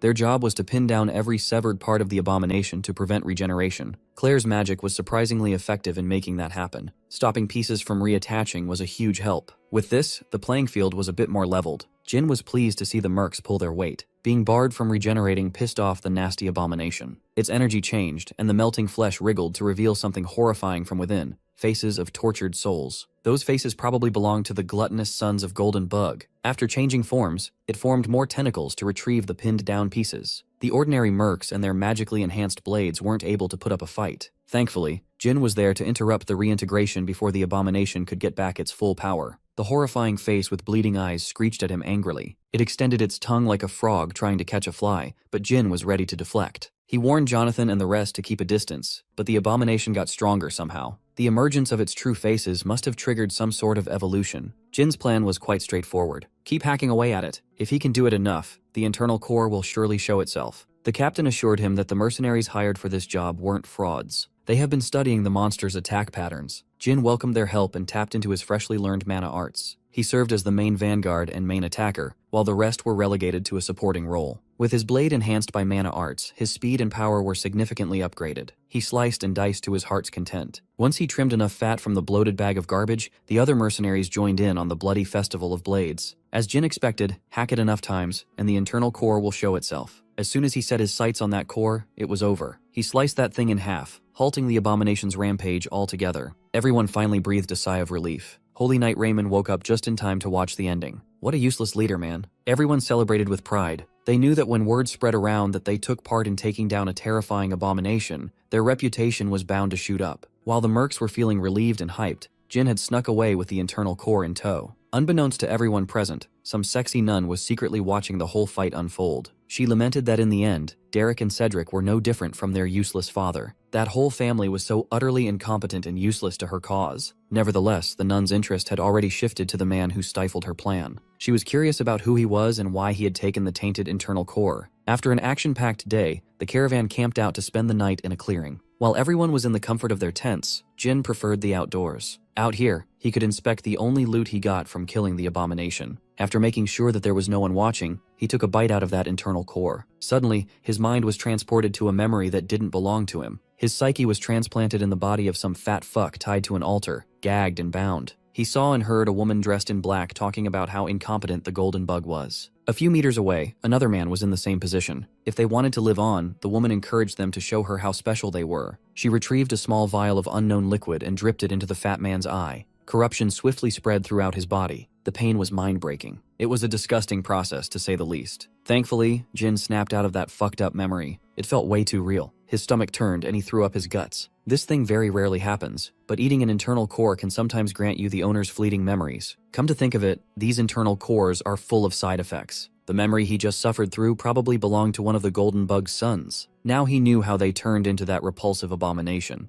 Jin learned from Claire that abominations originate from an overdose of karma. The liquid that the witchy woman used must be a concentrated form of turbid karma. There's a decent chance that he just witnessed a dark priest at work. While he was lost in thought, Claire came up to him. It's time to leave. Seeing the dude soaked in sweat and pale as a ghost, she suspected that this boy had eaten another internal core against her constant advice. He debated telling the others what he saw, but it might just cause misunderstandings. Keeping it a secret until he knew more would be safer. Without tipping Jin's sharp senses, the woman from that vision continued keeping a close eye on him. The witch watched his every action and tried to figure out what he was plotting. She was confused to see some random guy eating raw internal cores while working for the Order Alliance. She wondered if they would meet again. By that time, will they be allies or enemies? When the sun rose, Holy Knight Raymond held a funeral for those who fell during the attack. He offered his prayers to Ea, the god of harmony. Raymond paid his respects to his apprentice Rex, recognizing his bravery and dedication to peace. He could only hope that his passing would not be in vain. Jin dueled with the guy once, and even though they didn't have the best interactions, it was still a shame that he died so young. Raymond looked up and saw a red wolf aura farming on top of a cliff, obscured by the sun itself. He respectfully dropped to one knee and gave thanks to the regal beast. Jin asked Raymond what he was doing all of a sudden. By the Holy Knight Order's views, the red wolf is considered the closest companion of Ea, the god of harmony. The appearance of one at Rex's funeral must mean that Ea was offering them comfort and recognition. Jin bluntly explained that the dog was just his pet mutt. His words sounded blasphemous in the Holy Knight's ear. Calling a red wolf a mutt was an insult to Raymond's beliefs. To clear up the misunderstanding, Jin gave his pet a threatening look to stop acting out and come down. Mutt readily ran down the cliff and steadily stood before his master. As far as Raymond knew, red wolves were considered untamable. Jin casually dropped a little bit of his lore. He simply killed an alpha werewolf, and the annoying mutt had been following him ever since. In all his years traversing the demonic realm, Holy Knight Raymond had never met a dude more peculiar than Jin. He looked at Mutt and turned to its master for a small favor. If the red wolf doesn't have a proper name yet, it would be an honor if Jin named him after Rex. For one, red wolves are considered sacred in their order.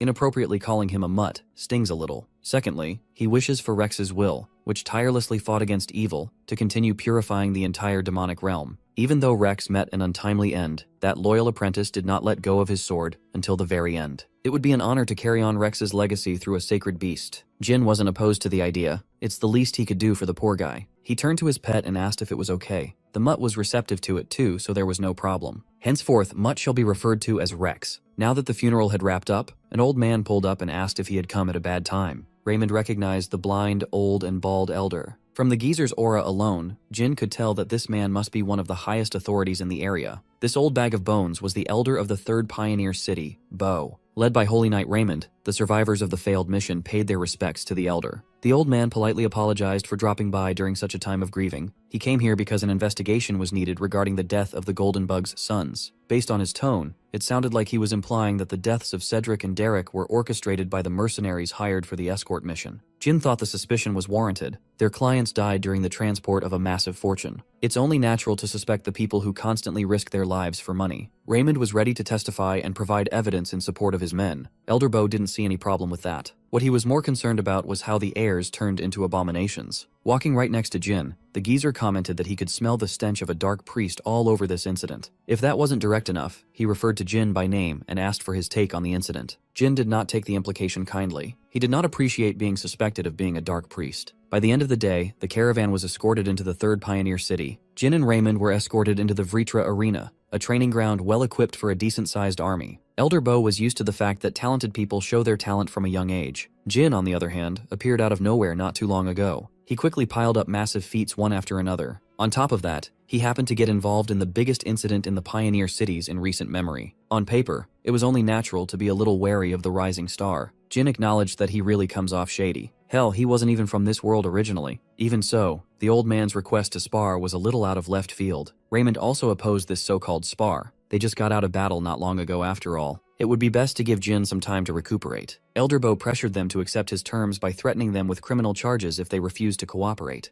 It was completely unreasonable. Jin felt slighted for being put in such a tough spot, all because of his abnormal strength. Moreover, he wasn't too enthused to beat up an old man. Elder Bo dropped his walking stick and seemingly read his mind, clearing up his worries. He appreciated the concern for his age, but there was really no need for consideration. After all, the reason he rose to the position of elder was purely due to the merit of his own strength. Jin was taken aback by the old man's sudden burst of speed. Using his own brand of mana arts, the Great Bell Strike, Elder Bo nearly caved his chest in. Jin flew across the arena until his momentum was broken by a nearby armory wall. Raymond forgot to warn Jin that these bald dudes, the monks of Vritra, are skilled martial artists with incredible combat strength. Naturally, the elder is the strongest among them. Old Man Ba was amused that the holy knight seemed eager to help the mercenary. He might just get jealous and accidentally lose control of his strength at this rate. Fortunately, Jin had been woken up by the first strike. He kept up with the follow-up, moving his head to avoid getting crushed. He tried to thwart the old man away, but his quickly drawn blade was caught with Bo's bare hands. Jin would have been in better shape if the old man hadn't hit the exact same spot that the abomination had injured. He scanned his body for further damage, but was surprised to find he was completely healed. Normally, his injuries from fighting the abomination should have left him bedridden for at least 2 weeks. Even the damage from Elder Bo's first attack was healing at an astonishing rate. There is a very real possibility that eating the internal core granted him the abomination's overpowered regeneration. If that's the case, then he just hit the goddamn jackpot. Revved up by this discovery, he started matching the elder's aggression. The old man no longer looked so frail. He was completely fired up. He would love to keep this spar going as long as possible, but he cannot act so childishly. Now that he has confirmed the rumors about the head crusher's strength, it's time to move on to the next phase of investigation. Using his mind's eye, he took a really close look at Jin's soul. Long ago, Elder Bo gave up 2 eyes to unlock his third. With this sacrifice, he gained the ability to pierce through the essence of the human soul. Using his gift, he could confirm whether Jin was truly a dark priest or something else, a rising new light perhaps. Elder Bo saw the same imagery that Claire was subjected to when she peered through Jin's internal world. Using the light of his third eye, Elder Bo vanquished the beasts on the surface level and unlocked what lies beneath. What he saw was an internal world beyond his wildest nightmares. Jin's soul can only be described as a cage populated by every kind of demonic realm residents. Doing this exercise in the middle of a spar might not have been the smartest move for the elder. Jin did not take advantage of the old man's stunned state. He didn't even know what was happening since he was unable to sense Bo's mana. The elder averted his soul gaze, but the feeling of dread stayed. Jin's mental world goes beyond unpleasant and straight into terrifying. It was a mystery how the young man's mind hadn't collapsed yet. He definitely wasn't a dark priest. This young man is a completely different beast. Elder Bo snapped back to reality and sincerely apologized for his rudeness. He had to invade Jin's privacy to rule out the possibility of dark priest infiltration. Once it was confirmed that he wasn't working for the other side, a young woman joined them in the arena. She introduced herself as Cindy, the youngest daughter of the Golden Bug. She wanted to entrust Jin with a quest related to the dark priests. After being introduced to Cindy, Jin joined her and Elder Bo on a trek to a forested area nearby. She filled him in on the recent rise of abomination incidents with the third pioneer city as the epicenter. In addition, many surrounding forests are being corrupted by demonic influences. After a few hours of walking and listening to incident reports, they've arrived at their destination. In front of Jin was an organic structure resembling a monster core, but much larger, attached to the forested ground and the surrounding trees. It was a rift core. Commonly found in the demonic realm, these things constantly pump miasmic karma into the air. A select few priests were deployed to counteract its effects. They prayed to cleanse the air without pause. At the same time, plague doctors rinsed the rift core's surface to dampen its effects. Only through this practice could they prevent the spread of decay. Purifying a rift core doesn't look like an easy task at all. Jin thought that the power of karma was supposed to weaken the further they got from the Northern Empire. For a rift core to appear near a human settlement must mean that someone was tampering with nature. A dark priest must be involved. If the number of abominations and rift cores continues to increase at the current rate, the third pioneer city humanity worked so hard to build will face an existential danger. In the worst case scenario, the city will fall, and the settlers will be wiped out. Elder Bo and Cindy have been working together behind the scenes, and they have finally found some promising leads pointing to a suspected location of a dark priest base. With that said, they want to enlist Jin's help in the extermination operation in 2 weeks. Of course, he will be compensated at the highest level of pay. Receiving a request from such big shots must mean that he was finally being acknowledged for his merits. Since the operation won't start for another 2 weeks, Jin tagged along with the Black Marlins until their next stop. In the middle of the day, Claire was nagging him about all the crazy torture and punishments that confirmed dark priests were subjected to.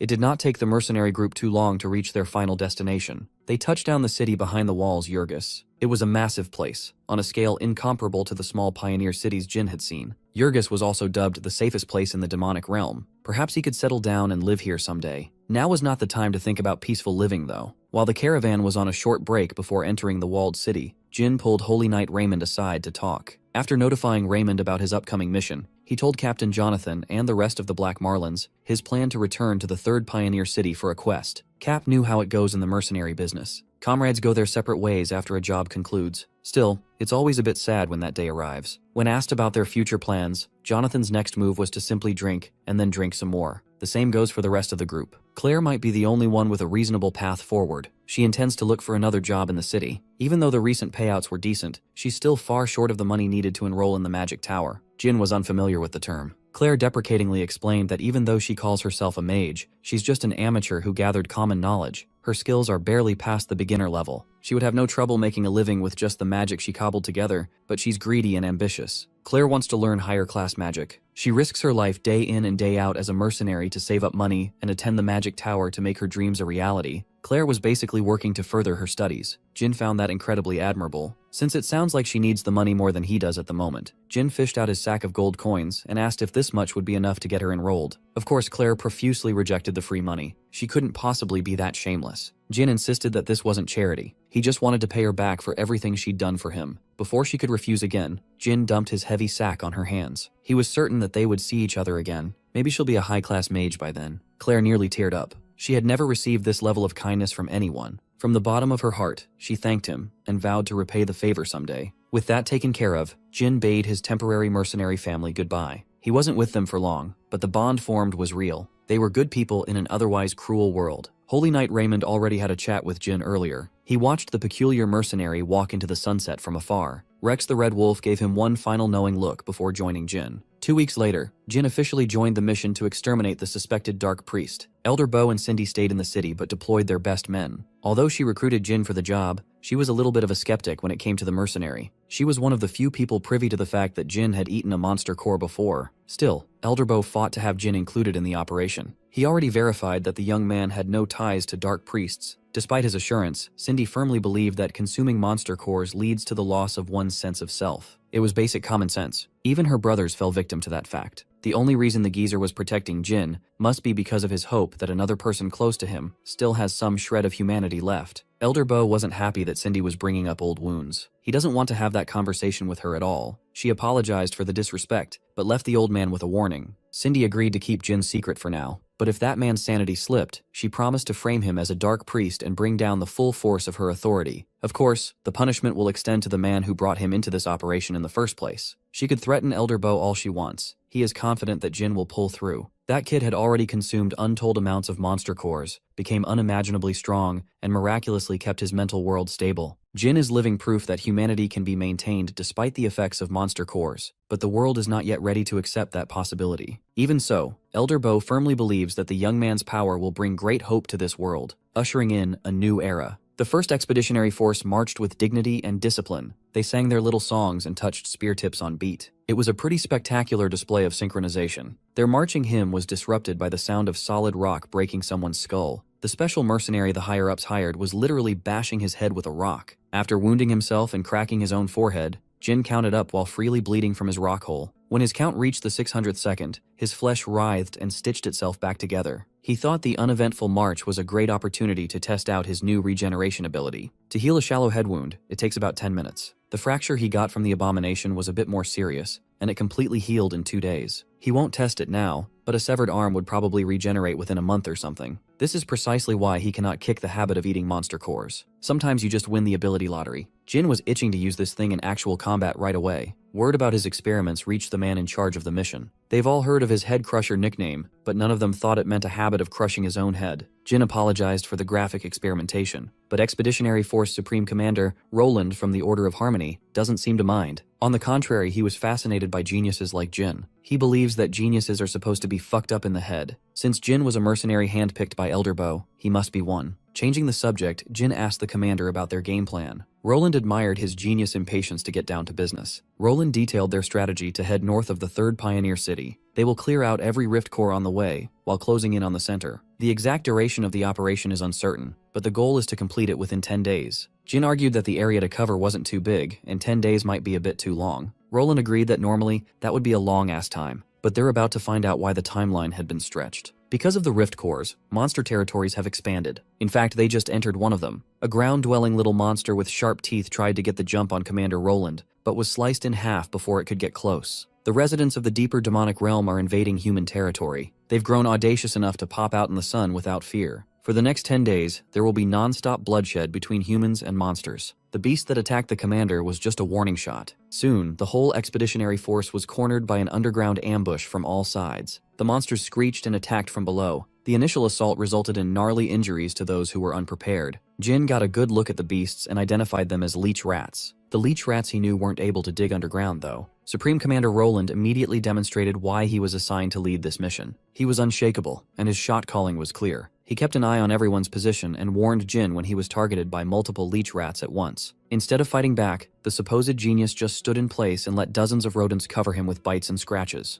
They clung to him and tore through his flesh in every way possible. Commander Roland tried to back him up, but the numbers were too overwhelming. Once he was completely covered and obscured by leech rats, Jin executed his plan. Using a dagger and his teeth, he reversed the situation and bit into rat flesh like a rabid dog. The rat leeches thought they were surrounding him. All this time he was surrounding them. Jin hatched this insane plan just because he wanted to inherit some new abilities. The ability to dig underground doesn't sound too flashy, but he might as well fish for it. Instead of dangerous beasts, all he could see was a small hill of monster cores waiting to be devoured. Every bite was perfectly aimed at maximizing the number of cores he could take in. The chance of inheritance triggering is very low. Gaining a monster's skill wasn't always a guarantee, far from it. But this was the real secret to his survival in the demonic realm for 12 years. He died a lot, but that's beside the point. In just a few moments, he stuffed his face with about 40 rat leech cores, and he started to feel full. Unfortunately, his inheritance hit rate was abysmal today. Before he could gain the digging ability, a random soldier drove away the leech rats covering up his insane activity. Jin tried to tell the soldier to stay back and maintain formation. He can't secretly binge on rats with an audience. Unfortunately, these nosy soldiers didn't know how to mind their own business and yanked him out of the rat pile. His rescue was only possible because the Holy Choir had started their performance. Led by their violinist, Commander Roland himself, the Holy Choir buffed up the entire expedition force.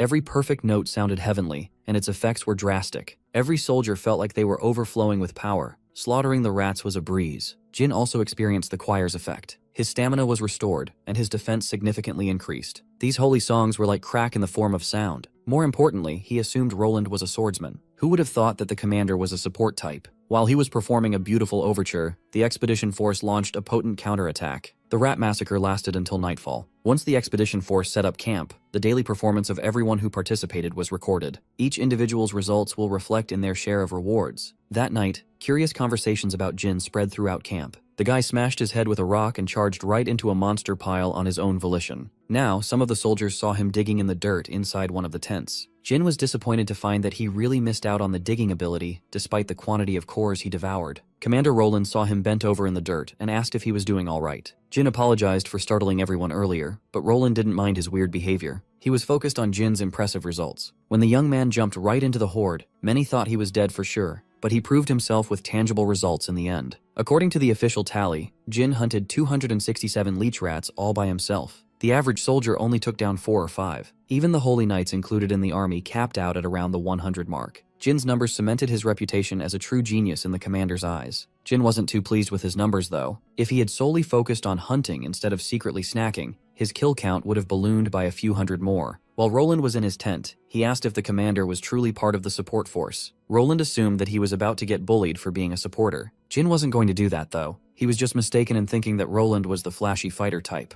His expectations were very much subverted. Commander Roland admitted that in his heart, he's the kind of man who desires to wield his sword on the battlefield. But the main reason he joined the Order Alliance was to fight for peace. Countless people have lost their homes and loved ones because of the demonic realm's expansion. In a cruel world like this, he chose to play a role that would be most helpful to the most people. As a swordsman, he's only slightly better than average, but his musical skills are considered top tier. Jin was surprised to hear Roland's motivations. He thought the man would be an annoying dude obsessed with geniuses. In truth, he was just a decent person who was doing his best to benefit humanity. Jin's respect for the commander rose sharply after their conversation. 7 days have passed. The 10-day deadline is fast approaching for the quest. The expedition force had made significant progress, advancing deeper into the north, while destroying numerous rift cores along the way. They've faced all kinds of monsters, kobolds, and rabbit beasts, you name it. They've killed it. The deeper they infiltrated the expanding demonic realm, the stronger the encounters became. Miraculously, the soldiers' morale was even higher than when they first began marching. Out in the front lines, one man was carrying the workload of an entire army by himself. He slashed through monsters effortlessly. No matter what kind or what size, Jin cut down every monster that dared to stand in the way. He wasn't slaughtering these beasts out of the goodness of his heart. He was, of course, aiming for their juicy monster cores. Unfortunately, he had been extremely unlucky. Over the past week, every core he bit into was a dud. Commander Roland received reports of Jin's exploits on the front lines and was flabbergasted. He could not help but laugh that an entire army was getting outdone by a single mercenary. The Order Alliance's pride must be bruised by now. One of the Holy Knights asserted that this wasn't a laughing matter.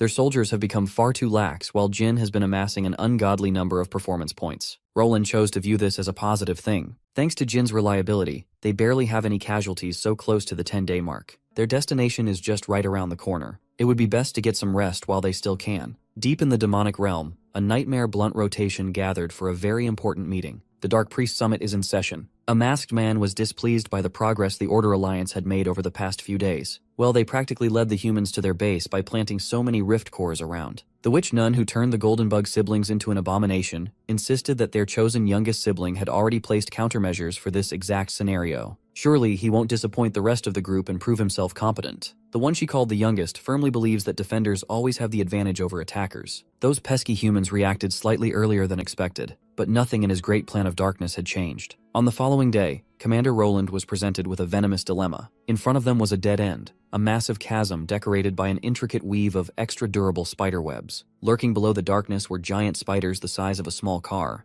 According to the priest, the demonic realm's corrupted energy is concentrated in the massive hole before them. In his many years of service, Commander Roland had never heard of such a place existing. It was quite bewildering to behold a giant chasm inhabited by monsters lurking in the dark. Sensing their presence, the critters made their move. Jin approached the commander with a tinge of doubt. It seemed a bit strange that evil forces would choose a chasm to hide. Normally, it would be more advantageous to fight from high ground. Roland assumed the depth was for the sake of avoiding exposure, but a tunnel would have worked far better for that. In Jin's opinion, this whole operation smells like a trap. Before they could explore that idea, everyone's attention turned to their flank. Something big had breached their lines. They were tossing and beating soldiers up left and right. They were besieged by a bunch of wild Bigfoots. In this world, Bigfoot is an enormous monster that grows 4 to 7 meters tall, boasting immense strength. The biggest Bigfoot leading the charge was draped with a venomous snake monster around his neck, a salmosa. The level of disruption this sadistic white-haired Bigfoot could deliver was immense. At one point, it literally lifted a section of the ground, knocking every soldier off their feet. It was a deliberate effort to toss the pesky humans down the chasm. As soon as the poor souls landed on the sticky web, it was as good as over, GG. They tried to break free of the web's sticky hold to no avail. Mere moments later, the architects of the web structures showed up. Hungry spiders sensed some prey stuck in a trap. Now it's time to feast. Commander Roland made the swift call to prioritize taking down the Bigfoots to prevent any more of his men from falling into the murder hole. He and his holy choir set up buffs and all kinds of support magic to strengthen the team. While everyone was freaking out and fighting for their lives, the real demon watched with a grin on his face. Instinctively seeing him as the biggest threat in the entire army, the Bigfoot chieftain violently gravitated towards Kim Woo-jin. He dodged the first attack coming his way, letting Bigfoot's uppercut go wide. Commander Roland and the soldiers looked at Jin's predicament in horror. The largest of the pack wasn't only the strongest, it was using that troublesome snake as a weapon too. Eventually, Bigfoot succeeded in bringing the fight into the hole. It would be a shame if Jin died from fall damage. Thankfully, he was able to save himself by using his blade to stick to the walls. After that, finding a safe foothold was surprisingly easy. Jin looked around, and the Bigfoot chief was effortlessly using the webs like it was a fun obstacle course. It has the strength to one-shot people and the mobility to utilize the precarious terrain to its advantage. Willingly facing a Bigfoot in close combat would be insanity. To make matters worse, that ape somehow learned to use his snake's venom for long-range harassment like it's a gun. The more abilities the Bigfoot demonstrated, the bigger Jin's smile grew. All he could see were coveted abilities that he could steal by consuming their delicious monster cores. Right then and there, he lost his footing and fell,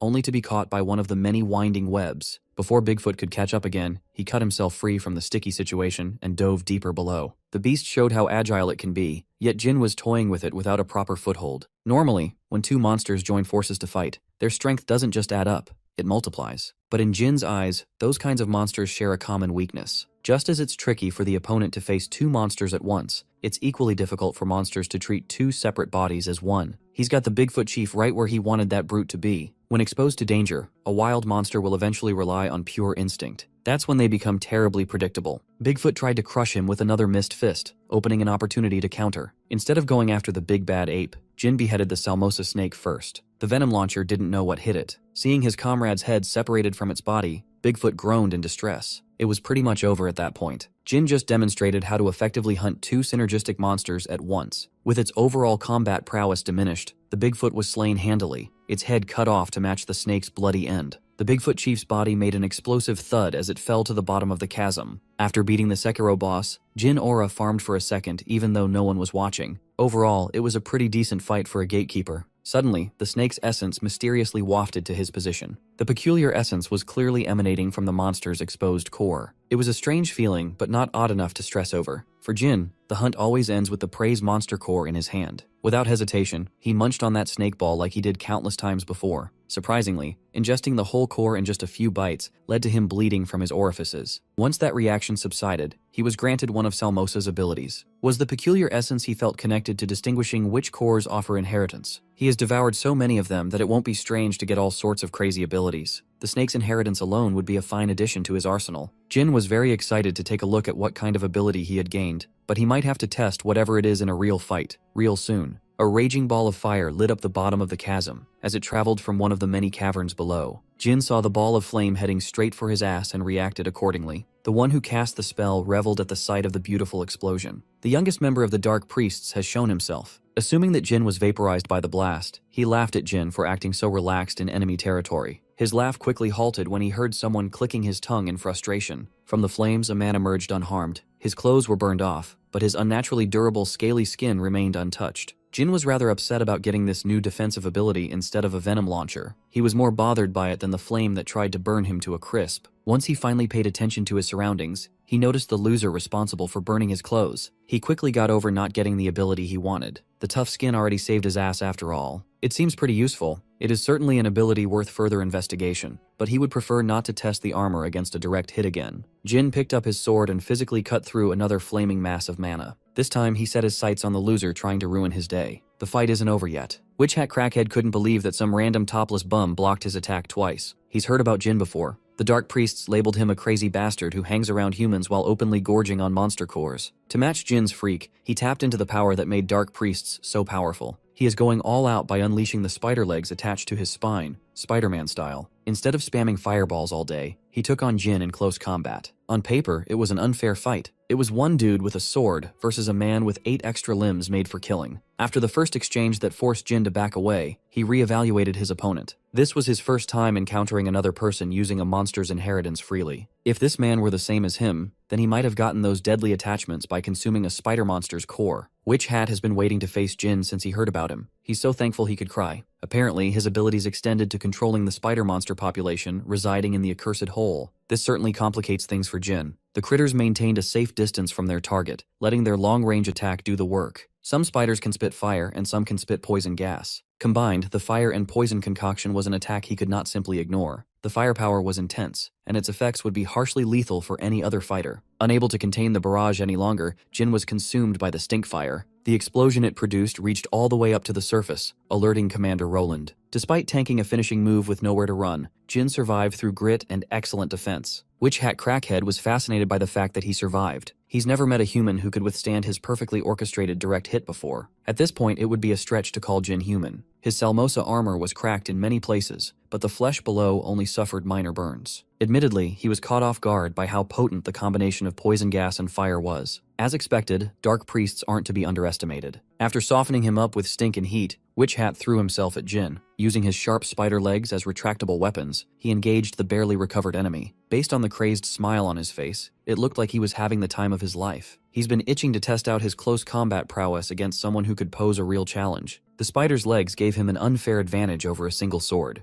It was becoming increasingly apparent that Jin needed to change strategy. He can't keep blocking and parrying. Using mana arts, Jin enhanced his blade. With that extra injection of power, he was able to parry a spider leg attack and briefly stun his opponent. Unfortunately, he wasn't able to capitalize on the stun since this fight was never a one-on-one to begin with. Just when he was starting to turn things around, the fire and poison gas attacks restarted. Once more, Jin was forced to endure being grilled with some poisonous seasonings. Frustrated, he thought of dealing with the annoying spiders first. But that won't be easy with a Dark Priest constantly on his ass. Currently, his internal organs have sustained severe damage from the fire. His regeneration and stone skin abilities kept him standing, but they are reaching their limit. And this time, Witch Hat didn't wait for him to emerge from the fire. He got in there to press the attack. Gradually reaching his limit, Jin thought of a batshit crazy plan to get out of this hell. Witch Hat flexed his spider legs and used them to riddle Jin's back with holes. The pain and damage were so debilitating that he lost grip of his blade. Feeling his spider legs digging into flesh, Witch Hat rejoiced. He laughed like a maniac while holding Jin in place and gradually making the gnarly wounds bigger and bloodier. He's never met such an intriguing enemy before. Now he understands why the other Dark Priests wanted to leave the guy alone. Despite his precarious position, Jin fought extremely well. He blocked unstoppable attacks and even used mana arts. He's definitely too valuable a talent to kill. It would be a waste to let him bleed out. So the Dark Priest graciously released his agonizing grip on Jin.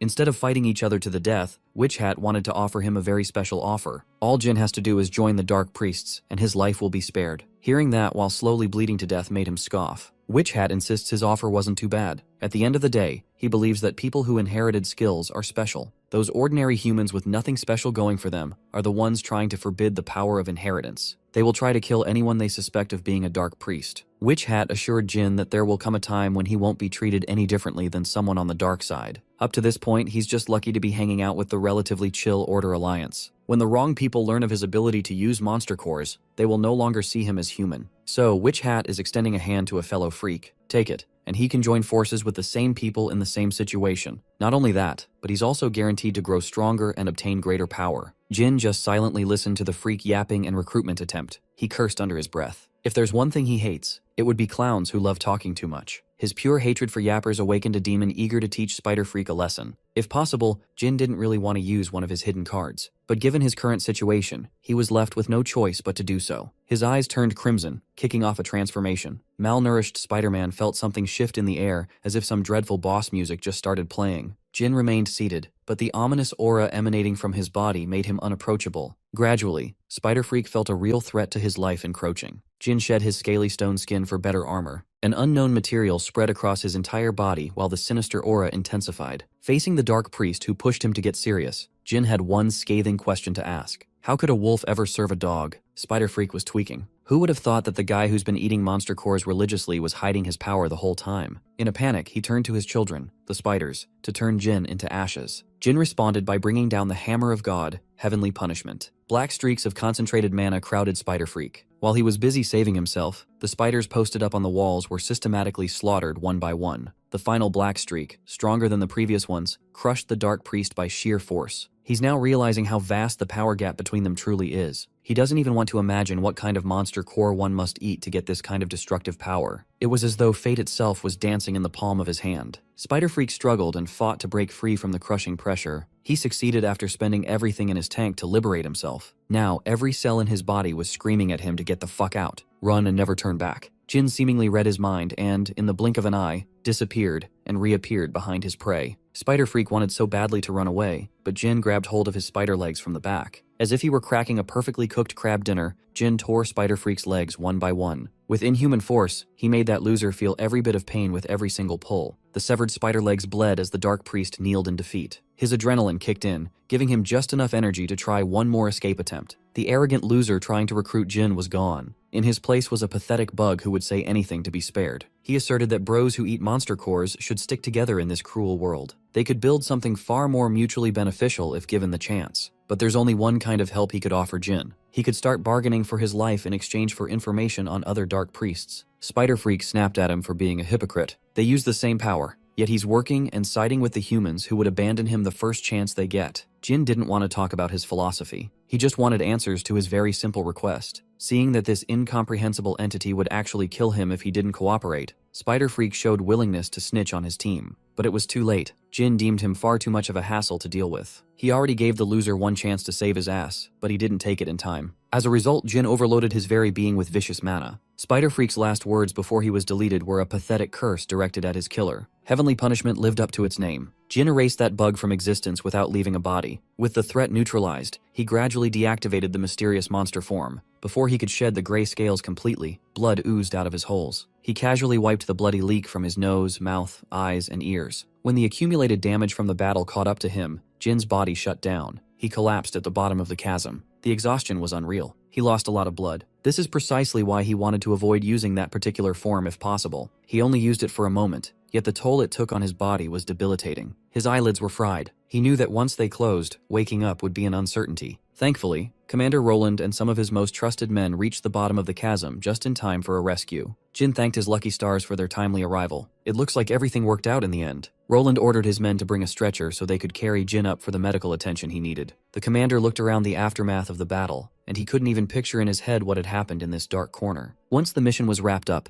everybody involved returned to Third Pioneer City. The professionals tried their best to stabilize Jin, and now he's in recovery. When he finally opened his eyes, he was no longer in that dank spider lair. He sat up, feeling intense soreness throughout his entire body. He was just surprised he had survived that encounter with the dark priest. While he was collecting his thoughts, a maid entered the room, assuming he was still unconscious. She hurriedly ran away to inform everyone that the mercenary had woken up. The first one to hurry over was none other than Commander Roland. According to the commanding bard, Jin has been out of commission for 3 whole days. That's an awfully long recovery time, considering his new regeneration ability was facilitating his healing process. Roland explained that his men had taken care of most of the surrounding rift cores after Jin eliminated the biggest threat. The casualties were minimal, and the expedition was a success, all thanks to Jin. Jin liked the feeling of being acknowledged. But of course, extraordinary contributions deserve an extra generous award. Before they could discuss what kind of juicy compensation he's entitled to, another man entered the recovery room. He was wearing a priest's uniform, glasses that hid his eyes, and spoke with a firm dignity. Behind him were stoic guards. Mr. Glasses represents the Order Alliance, and he would like to take Jin's testimony regarding the expedition. The Alliance wanted to know what kind of opponent he faced and how he fought them, in as much detail as possible. When asked why, Glasses insisted that this inquisition is merely for the sake of record-keeping. Given how chaotic the battlefield was, the Alliance cannot simply assume that what happened was a fight between a human and a monster. Mr. Glasses wasn't even hiding his real intent. Jin is under suspicion. He was hoping for a happy ending, but that's just wishful thinking. For this one, Jin thought of a plausible lie to absolve himself from more troublesome business. Thankfully, Elder Bo arrived just in time to handle the Order Alliance himself. At first, the representative refused to budge. He wanted to get answers straight from Jin's mouth. As a result, Elder Bo leaked some of his intimidating aura and ordered them to get the fuck out. Glasses tripped over his words before retreating with his tail tucked between his legs. After driving out the extras, Jin and Elder Bo were the only ones left in the room. Jin thanked the old man for bailing him out. Ever since they first met, Elder Bo had always been very interested in Jin. Sensing a little bit of apprehension, the blind monk assured Jin that no matter what form he takes, he will have Elder Bo's trust. Jin wanted to play dumb until the geezer pulled out a monster core from his pocket. It wasn't just some random core either. It came directly from the body of the dark priest he killed. It was troublesome, but Elder Bo was able to secretly slip it away. He had a feeling its rightful owner might want it when he woke up. Before giving him the monster core, Unk gave his boy a fresh haircut and hooked him up with fresh gear, gloves included. After giving Jin a cut and dressing him up, the blind monk was very satisfied with his work. Jin immediately noted the fit of his new armor. It was beyond comfortable. The fabric felt like it was one with his body. If he had known this type of armor was out in the world, he would have gotten his shit tailored from the start. Elder Bo told him that comfort isn't the only thing that makes the set satisfying. The true value of this armor goes beyond comfort. Out of nowhere, the old man concentrated mana on his palm and charged at Jin with a full-form strike. The palm touched his armor-covered abdomen, making him step back instinctively. He couldn't believe that this weird old man would dare to punch someone who had just woken up from a 3-day coma. But then he noticed the lack of pain in his stomach. He barely felt a tickle from that charged attack. All force was dissipated because what he's wearing is a relic. Relics are treasures imbued with magic. They are expensive and rare. The weight suggests that the material must be some ordinary beast hide, but it's truly a mysterious item with powerful defense comparable to a full heavy plate armor. Relics like this one are so rare that it would be hard to obtain one even if you have the gold coins to pay for it. The armor was just one part of his rewards. Presented by Cindy, Jin was awarded a total of 2,400 gold coins. They brought in a chest glimmering with gold bars and ingots, skyrocketing Jin's net worth. He's never seen so much money in his entire life. Elder Bo made him understand that through the countless monsters he hunted,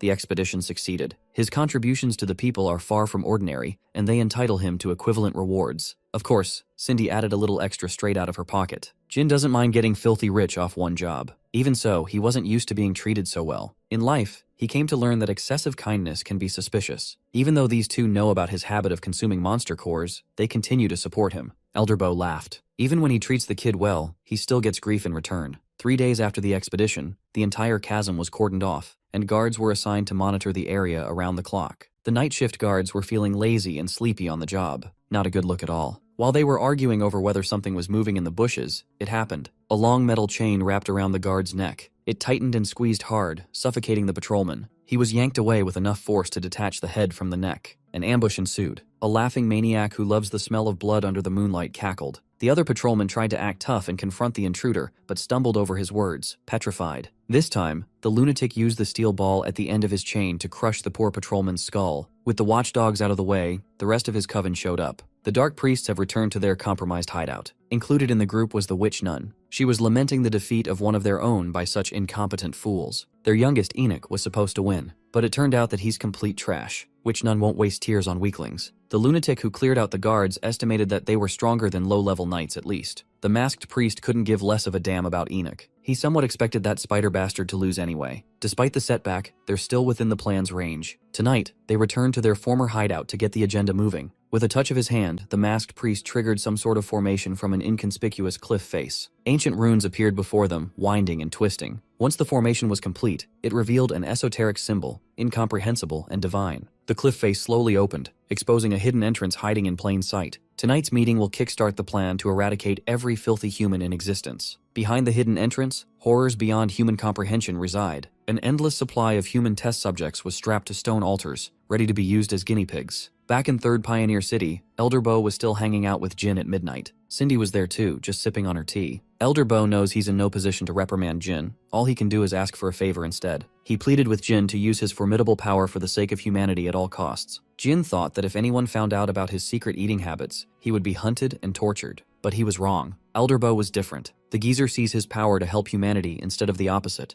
Jin was worried then, but he can only be thankful now. For now, only the people in the room know about Jin's monster core diet. Cindy thought it best to keep it that way, since others would not react the same way she and the blind monk did. As for how exactly he can use his power to help, Elder Bo responded by putting the Dark Priest monster core on the table. From what he knows, consuming a monster core can unlock the memories of its owner. Of course, the probability of that happening is very low. But if a monster core belonged to someone who was originally human, the probability increases drastically. That's precisely why Jin was able to peek into the memories of the Golden Bug's sons. Basically, Elder Bo wants him to consume the core and find any relevant information about the Dark Priests and their little cabal. With everyone in agreement, they proceeded. Jin grabbed the monster core and felt the weight behind it. Not only did he find people he can talk to comfortably, but he also gets a chance to eat a monster core he thought he missed out on. Partly for the greater good and partly for his own sake, Jin opened his mouth wide. The first bite is always juicy. Blood, bile, and many other bodily fluids explode in his mouth. Instantly, he was transported to Spider Freak's old memories. He was a wretched man who so desperately wanted to be chosen instead of living the shitty life of a failure. He begged the witch for true, overwhelming power at any cost. To prove his resolve, the witch tempted him to drink from her totally normal vial. Jin was yanked back to reality after that short vision. When he opened his eyes, Elder Bo and Cindy were waiting for him to come back. Thanks to the fragmented memories he sifted through, he learned the Dark Priest's next plan.